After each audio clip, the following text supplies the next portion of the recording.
सबसे पहले संतोष रेणु यादव जी, आपका बहुत बहुत स्वागत है हम सारे मीडिया वाले को। जी बहुत बहुत कोटि कोटि आभार कि आप आज के प्रेस कॉन्फ्रेंस में आए, और जितने भी लोग जो आपके माध्यम से मुझे देख रहे हैं उनको मेरा कोटि कोटि नमन, मेरा कोटि कोटि प्रणाम। इस प्रेस कॉन्फ्रेंस का क्या कारण है? प्रेस कॉन्फ्रेंस करवाने का क्या मुद्दा है, जानना चाहेंगे? एक्चुअली एक सांसद हैं, सुशील सिंह जी उनका नाम है, और सांसद एक मैच्योर होते हैं, लेकिन मैच्योरिटी की शायद मुझे लगता है कि अभी बहुत कमी है उनके अंदर, बचपना है अभी तक। और उन्होंने अपने कुछ गुर्गों के द्वारा मेरे ऊपर एफआईआर करवाया है और मुझे जेल भेजने की तैयारी कर रहे हैं। वो कहाँ पे किया गया सर?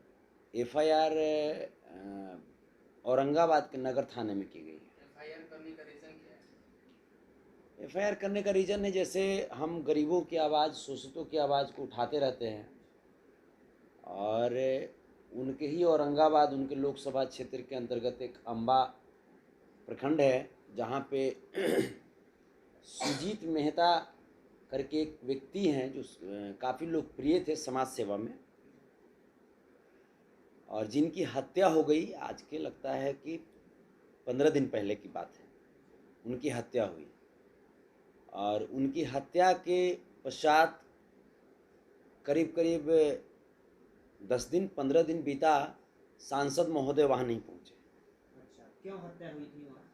हत्या, अब जैसे उनकी लोकप्रियता बढ़ रही थी, अच्छा वो लोकप्रिय हो रहे थे, अच्छा लोगों की जन सेवा में वो कार्य कर रहे थे। उनकी पत्नी सुमन देवी जो हैं वो पूर्व जिला पार्षद वहाँ की रही हैं। अच्छा तो वहीं पे चूँकि हमें फ़ोन आया कि रेणु जी ऐसा ऐसा है, मुझे प्रॉब्लम है, यहाँ पे पहुँचना है, आपसे एक उम्मीदें हैं। तो जहाँ पे लोग हमसे उम्मीद करते हैं, जहाँ पे लोग दुखित हैं, जहाँ पे लोगों के आंखों में आंसू है, मैं कोशिश करता हूँ कि वहाँ लोगों के आंखों का आंसू मैं पोंछने का काम करूँ। जहाँ पे लोग रो रहे हैं, मैं कोशिश करता हूँ कि उन्हें ढाढ़स बंधाऊँ और उन्हें न्याय दिला सकूँ, न्यायपालिका से गुहार लगा करके। सर, एक बार और आप जेल जा चुके हैं और फिर आपको जेल जाने की नौबत आ गई है। क्या लगता है सर, तेज प्रताप यादव जी आपकी मदद करेंगे? देखिए, उम्मीद तो है, तेज प्रताप यादव जी से उम्मीद है, तमाम राजद पार्टी से उम्मीद है, माननीय मुख्यमंत्री श्री नीतीश कुमार जी से उम्मीद है, उप मुख्यमंत्री श्री तेजस्वी प्रसाद यादव जी से उम्मीद है, और जितने भी जो लोग जो समाज को एक साथ एक सूत्र में बांध करके लेकर के चलना चाहते हैं, उनसे उम्मीदें हैं और उनका सहयोग भी है। तब संतोष जी, आप लगातार लोगों की समस्या के साथ आप आवाज़ बनते हैं, अभी लगातार गरीबों की आवाज़ बन रहे हैं, तमाम जगह आप पहुंच भी रहे हैं, और उसी तरीके से आपने वहाँ सुजीत मेहता जी के पास आपने पहुंचा। आखिर क्या आपने सुशील जी के बारे में कहा जो उनको एफआईआर करना पड़ गया? देखिए, आखिर सुशील जी वहाँ पहुँचते, सुजीत मेहता जी की हत्या हुई, वहाँ पे सुशील जी जिस समाज से आते हैं, इस हत्या का आरोप उन्हीं के समाज के लोगों पे लगाया जा रहा है। अच्छा और ये बात कोई और नहीं कह रहा, बल्कि सुजीत मेहता जी की धर्मपत्नी कह रही हैं, जो कि एक जनप्रतिनिधि भी रह चुकी हैं, पूर्व जिला परिषद सदस्य रह चुकी हैं। वो उन्होंने केस किया, केस में कोई कार्रवाई नहीं हो रही, कहा जा रहा है कि हम सिर्फ एक एफआईआर पे कैसे किसी को अरेस्ट कर लें। अच्छा तो अब इस पे सुशील सिंह जी को चाहिए था कि ये आपके क्षेत्र का मामला है, तो आप वहाँ पे पीड़ित परिवार से मिलते। उस घर में एक भी मेल सदस्य अब नहीं बचा। सुजीत मेहता जी की हत्या हुई, सुजीत मेहता जी के पिताजी की हत्या हुई, एक भी मेल सदस्य वहाँ पे नहीं बचे हुए हैं। तो आप ये बताइए कि क्या एक महिला को सपोर्ट करना क्या गलत है?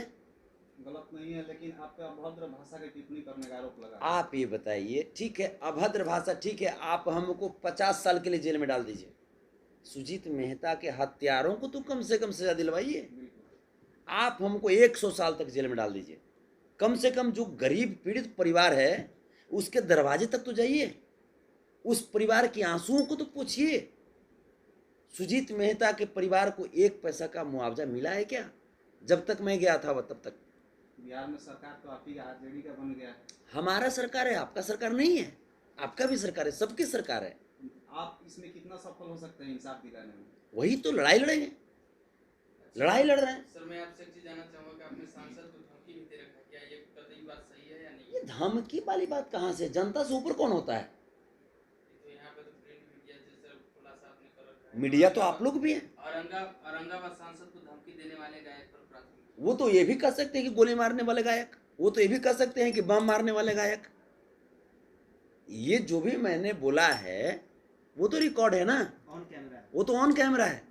ऐसा थोड़े है कि सांसद महोदय से मैं फोन पे मैं कुछ बोला हूँ, ऐसा तो नहीं। सर आप संतोष रेणु जी, आप जिस तरीके से समाज सेवा के रास्ते पे चल रहे हैं, लोगों की मदद कर रहे हैं, तो समाज सेवा के कारण ही उनकी हत्या हुई है। आपने जैसा बताया कि वो लोकप्रिय हो रहे थे इसलिए उनकी हत्या कर दी गई।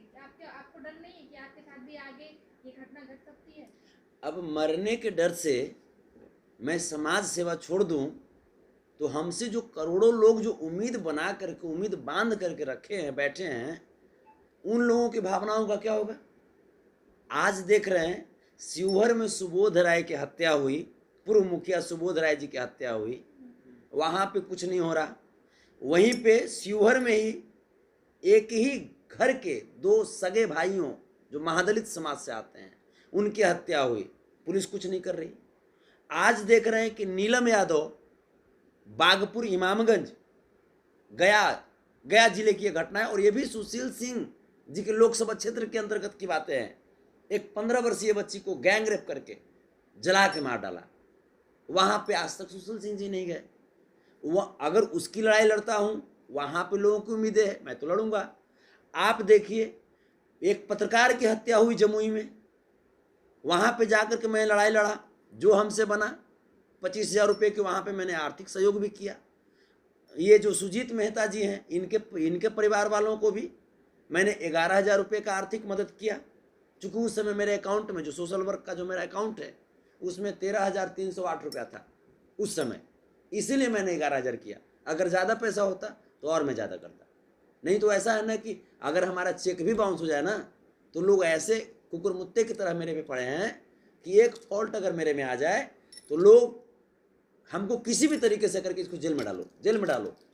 अरे भैया, हम जब कुछ करते हैं कब करते हैं? जब आप अगर तैयार रहते, आप सांसद हैं, आप अगर अपनी व्यवस्था वहाँ पे टाइट रखते तो हमको अम्बा जाने की जरूरत पड़ती? सुजीत मेहता की इंसाफ की लड़ाई हमें लड़ने की जरूरत पड़ती?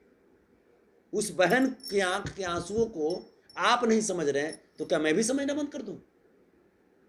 अच्छा, जिस वीडियो के लिए आपने एफआईआर करने की बात हुई है, पेपर में जैसे आया है, उसमें आपने एसपी साहब को भी कुछ कहा है। बिल्कुल बोलेंगे, एसपी साहब से काफ़ी उम्मीदें होती है। आप एक प्रतिष्ठित पद पे हैं, आप एक जिले के कैप्टन होते हैं, और अगर आप शिथिल पड़ जाएं, एक एसपी का जो वर्दी जो होता है, एक फौज की वर्दी जो होती है, वो हमारा आन बान शान होता है। और जिस समय अगर हमारा एसपी अगर पक्षपात करना शुरू कर दें, अगर हमारे फौज पक्षपात करना शुरू कर दें, तो देश को गुलाम होने से कोई नहीं रोक सकता, देश तुरंत गुलाम हो जाएगा। तो इस परिस्थिति के लिए हम हर वक्त एसपी महोदय को, वहाँ के प्रशासन महोदय को मैं हमेशा मैं कहता हूँ कि आप कम से कम इस समय के लिए ये तो समझिए कि हाँ कैसे समाज बचेगा। समाज में बहनों की, बेटियों की, भाइयों की, बुजुर्गों की आंसुओं को कौन समझेगा, ये तो कम से कम समझिए आप। इसलिए मैंने एसपी महोदय को बोला था, क्योंकि मुझे बहुत उम्मीदें थी उनसे, और वो उम्मीद के सीधा विपरीत कार्य कर रहे थे। सर सुनने में भी आ रहा है कि आप बैकवर्ड बनाम फॉरवर्ड कुछ जाति सूचक शब्द भी माननीय सांसद सुशील सिंह को आपने कुछ कहा? हमने तो कहा कि बाबू वीर कुंवर सिंह जी को जो हम मानते हैं वो हमारे पूर्वज हैं। सभी राजपूत समाज के लोगों को टारगेट करना के लिए आप बताइए, आनंद शंकर जी वहाँ के विधायक हैं, वो भी तो राजपूत हैं। मैं तो उनका बड़ाई करता हूँ, वो अच्छा कार्य करते हैं, मैं बड़ाई करता हूँ उनका। क्यों बड़ा करते हैं आप? वो अच्छा कार्य करते हैं। ऐसा थोड़ा है कि सभी राजपूत समाज खराब है। सभी राजपूत समाज खराब होते तब जाकर के सुशांत सिंह राजपूत के लिए मैं 24 घंटा में अनशन करता, सुशांत सिंह राजपूत की मैं लड़ाई लड़ता। मतलब आप नीतियों के खिलाफ? जो लोग समाज को विभक्त करके समाज को तोड़ने की साजिश कर रहे हैं, मेरी लड़ाई उनसे है। अब उसमें जो भी लोग आ जाएं तो हम बोलेंगे उनको। संतोष जी, ये जो बिहार में आए दिन कहीं न कहीं अविश्वसनीय घटनाएं घट रही हैं, इन सभी का जिम्मेदार पूर्ण रूप से कौन है? बिहार सरकार है या यहाँ की प्रशासन है? देखिए, यहाँ की जो पूर्ववत जो सरकार जो रही, जी आप जैसे डबल इंजन की सरकार जो चल रही थी, तो डबल इंजन की सरकार जो चल रही थी तो कहीं ना कहीं हम तो उन्हीं को मानेंगे। अब जो घटनाएं जो होंगी तो आज भी फिर से तेजस्वी यादव जी की और नीतीश कुमार जी की सरकार है। अब जो घटनाएं घटेंगे तो फिर हम इनको बोलेंगे। लड़ाई तो लड़ना है हमको, चाहे वो सरकार तेजस्वी जी की हो, चाहे वो सरकार नीतीश कुमार जी की हो, चाहे वो सरकार नरेंद्र मोदी जी की हो। जहाँ पे अन्याय होगा, जहाँ पे गरीबों का शोषण होगा, गरीब प्रताड़ित होंगे, गरीबों के आंख में आंसू आएगा, हम उनको उनके साथ उनकी आवाज़ को मजबूती देंगे और उनके आंसुओं को पोंछने का काम करेंगे। संतोष जी, आप एसपी साहब को जिस तरीके से गुस्से में आपने कहा है और एफआईआर दर्ज सांसद महोदय जी किए हैं, क्या लगता है ये कार्रवाई तेज हो सकती है? जल्दी आप गिरफ्तार होंगे? देखिए, हम तो वही तो चाह रहे हैं ना कि जब सांसद महोदय के गुर्गे के द्वारा जब केस किया जाता है और उसके लिए अगर त्वरित कार्रवाई होती है तो फिर सुजीत मेहता की पत्नी के द्वारा जो केस किया गया तो सुजीत मेहता के हत्यारों को आप कब गिरफ्तार करेंगे? आप नीलम यादव 15 वर्षीय बच्ची के हत्यारों को आप गिरफ्तार कब करेंगे? आप जो महादलित समाज के जो शिवहर के जो भाई हैं उनके हत्यारों को कब गिरफ्तार करेंगे? आप सुबोध राय के हत्यारों को कब गिरफ्तार करेंगे? आप गोकुल यादव के हत्यारों को कब गिरफ्तार करेंगे? मैं ये पूछना चाहता हूँ। हमें गिरफ्तार कीजिए ना, 100 साल तक जेल में डाल दीजिए। सर, आप यादव की लड़ाई लड़ते लड़ते सुजीत मेहता जी से ये हमारा नीति और सिद्धांत है। दादा श्री कृष्ण के मैं नीतियों और सिद्धांतों पे चलता हूँ। हमारे लिए कोई दुश्मन नहीं है। मैंने कहा है कि मैं अहिर हूँ और कट्टर अहिर हूँ। कट्टर अहिर हूँ, इसमें 1 नंबर का 65 हूँ मैं। लेकिन एक 65 जो लोग बोलते हैं कि 65 का मतलब लोग बुड़बक समझते हैं, तो हम 65 बुड़बक नहीं है। 6, 5, 11 बड़ा शुभ चीज होता है। हम लोग शुभ में हैं। किसी भी समाज की लड़ाई होगी, जो समाज एक समाज को एकजुटता में बांध करके चलने का काम करेंगे जो लोग, मैं उनकी लड़ाई में, उनके सुख दुख में मैं हमेशा साझेदार बनूंगा, उनके आंसुओं को पोंछने का कार्य करूंगा। सर, एक तो समाज में क्या है कि कोई ये नेक काम करने के लिए उतरता नहीं है, जो उतरता है उसको जेल में डाल दिया जाता है। इस पे क्या कहेंगे? अब तो यही देखिए, तब हम तो आप लोग के भरोसे हैं, हम तो पूरे जनता जनार्दन के भरोसे हैं। जो भी पब्लिक है हमारी वो ताकत है। हम कभी भी हमारे पास क्या है? हमारे पास कुछ नहीं है। हमको कोई प्रोडक्शन दिया गया है? कुछ नहीं दिया गया है। हमारे पास गाड़ी, अभी हम गए जमुई हम जा रहे थे, वहाँ पे गाड़ी चल रही थी और गिट्टी लगा कंडेंसर में, एसी का कंडेंसर फट गया। पूरी रास्ते विदाउट एसी गए इस लहलहाती धूप में। औरंगाबाद जिला के द्वारा ही आपको सब निशाना क्यों बनाया जाता है बार-बार? वो मेरी कर्मभूमि है। जिस प्रकार से महात्मा गांधी जी की कर्मभूमि चंपारण थी, औरंगाबाद मेरी कर्मभूमि है। आप आने वाले लोकसभा चुनाव की तैयारी के लिए भी बोल रहे थे। मैं जरूरत पड़ेगी तो मैं आ सकता हूँ। जरूरत जब पड़ेगी, जब ऐसे ऐसे लोग जब जाति और धर्म को देख करके लोगों को प्रताड़ित करना शुरू करेंगे, गरीबों की आंखों में आंसू डालना शुरू करेंगे, तो जरूरत पड़ेगी तो लोकसभा में भी हम उतर सकते हैं। चलिए, बहुत बहुत धन्यवाद संतोष जी। धन्यवाद आप सब आए इसके लिए।